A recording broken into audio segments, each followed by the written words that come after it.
Hi, and welcome to the channel. I'm Lindsay from Sweet and Sour Firsties. If you're new here, make sure to like, follow, and subscribe for tons of weekly videos full of back-to-school tips and tricks to help make it your best year ever. This week, you're going to learn all about my favorite classroom setup tips and tricks. If you follow me for a long time, you've heard me talk about building a student-centered classroom and having a student-led classroom. So a lot of my classroom setup tips and tricks are going to be framed around having a student-led classroom and helping them own the space just as much as you. With that, let's start with tip number 1. Tip number 1 is defining your purpose for decorating. Let's envision your space for a minute.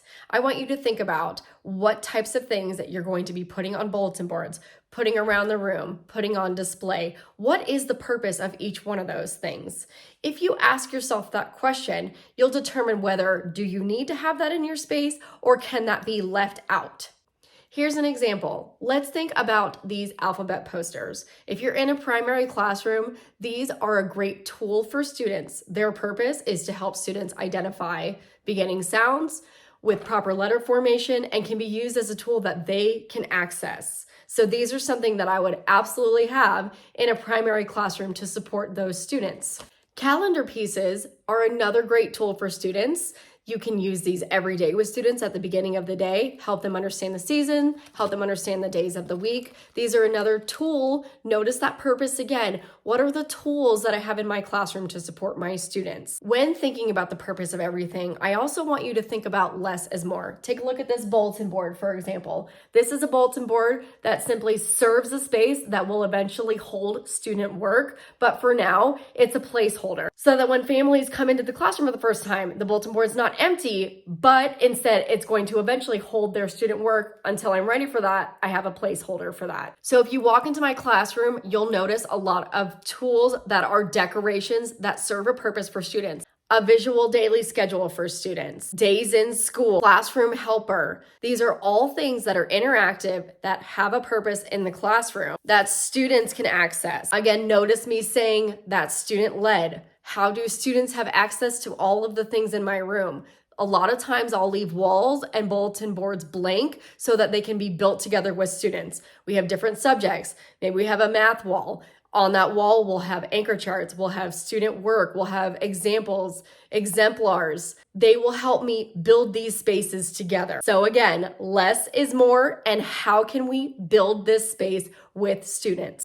When you're setting up your classroom too, think about where you're gonna house things. I love these 3-drawer bins. They're great for holding things like supplies. And notice I have everything labeled in the classroom for students, not only with the word, but with the picture too, so that if students can't read yet, they have access to whatever they need. If they need crayons, they can go get it. If they need scissors, they can go get it. Pencils, they can go get it. There are tons of these in the classroom as a place for paper, where they turn in their work, supplies. Literally everything is labeled and available to them so that they can meet their own needs. Some other bins I love these bins from the Target dollar section. They're pretty sturdy and also quite large too. And these are great for holding notes that you get from home, copies that need to be made, things that need to be graded. I always say you can never have enough bins. I like to try to have as many of the same kind as I can, but to be honest, sometimes you just buy in bulk and you have a bunch of extra bins.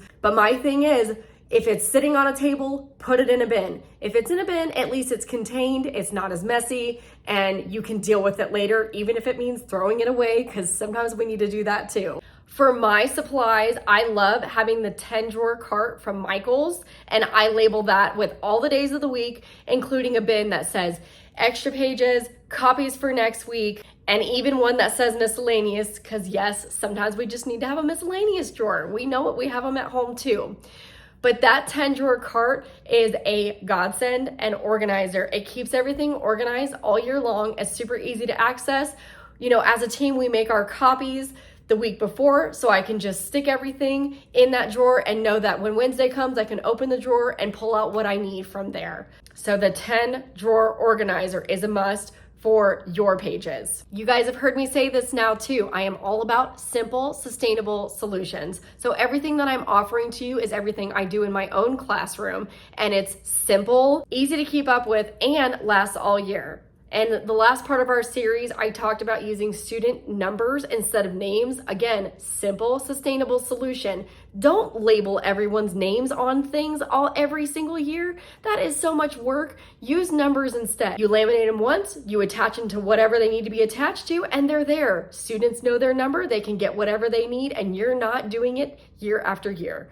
There's no need to do that. We're gonna do a whole video series on center organization, but I do wanna mention, as you'll hear me mention a lot, these scrapbook cases from Michaels are a must for center organization. They're big enough to fit a whole unit worth of stuff in there, including lesson plans, activities, whatever you need, and they stack really nicely on shelves. So when you're getting ready to organize, make sure you have these bins to help you and set up an area specifically for center organization.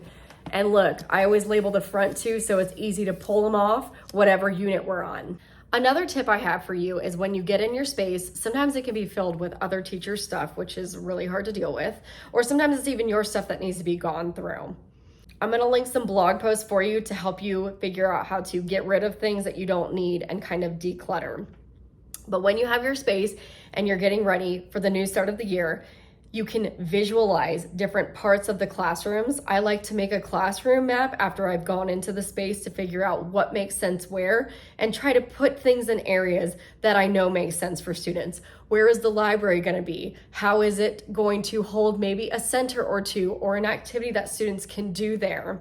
Where is my teacher space gonna be? And I will tell you that I have ditched the teacher desk. I am all about using a table. That's why you hear me talk a lot about bins. I keep my things in bins, the 10-drawer cart, whatever bins they are, the 3-tier bins.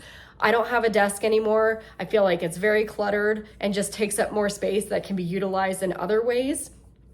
So thinking about where that teacher space is, making sure, do you have line of sight to all the students in the room? Can you see the door? Making sure your space where students come work with you is not distracting and keeping it away from maybe a center that's louder, like a fluency center or something. So again, visualizing that space, making your own classroom map to think about what makes sense where, and knowing that nothing's permanent either. Even if you set up desks a certain way, you want to do tables, flexible seating, whatever it is, you can always change. I know at the beginning of the year, we'll go through a cycle where it seems like every week we're changing something to get it down and make sure it stays that way. So just know that even if you set it up, you can always make things better throughout the year. Let's quickly recap this week's tips because I know I covered a lot.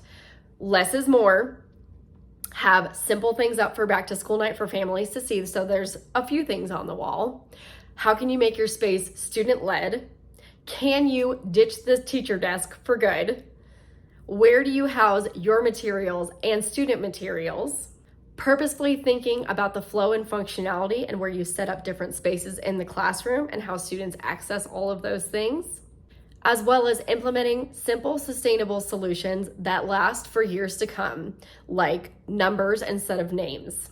I also want to share about this must-have freebie in my store that you can grab. This helps you think about all the things to go through and plan for when you're getting ready to set up your classroom. I will link that below, as well as the beginning of the year teacher survival guide.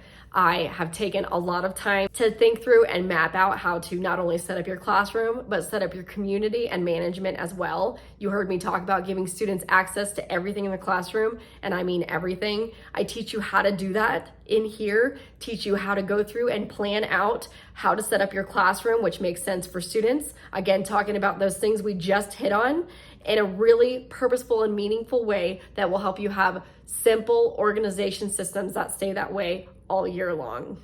Thanks for joining this week. I hope you really enjoyed all of the tips. If you have more, share them below. I'm all about learning from everyone too. What tips do you have that we can all learn from together? Again, make sure to like, follow, and subscribe to the channel and tune into part 3 of our series when we discuss classroom organization. See you next time.